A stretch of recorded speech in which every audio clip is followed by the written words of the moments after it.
দুঃখজনক বিষয় হচ্ছে যে দেয়ার ইজ নো অ্যানাউন্সমেন্ট যে ফ্রম দ্য অথরিটি যে আজকে মেট্রো আসবে কি আসবে না, লেট হবে কি হবে না। যে টাইম অপেক্ষা করছি এখন মনে হয় আমি নিচে নামতে পারতেছি না, ওইখান থেকে সরতে পারতেছি না। আমি তো বাস থেকে উঠে গেছি, এখন মনে হয় আবার লাইমে গেলে মনে হয় আমার আরও 1 ঘন্টা টাইম, আধা ঘন্টা টাইম অপচয় হয়ে যাবে। একটা জিনিস তো তৈরি করা যায়, ওইটা মেনটেনেন্সটা করাটা টাফ।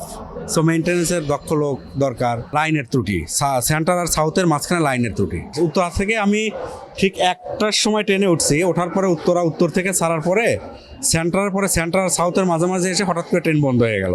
তাই অ্যানাউন্সমেন্ট করতেছে আপনারা হইহুল্লা করেন না, ট্রেনটা ব্যাকে যাবে। এই ব্যাকে যেতে সেন্টারে যেতে আবার প্রায় 20-25 মিনিট লেগে যায়।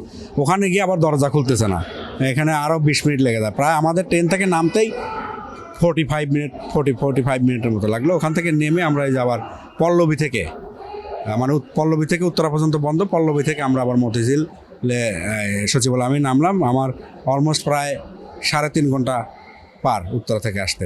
এখানে আসছি আমি প্রায় 15 মিনিটের মধ্যে গাড়ি পাইনি। আর টিকিট করার জন্য প্রায় 25 মিনিট দাঁড়িয়ে থেকে লাইনে দাঁড়িয়ে টিকিট নিয়েছি।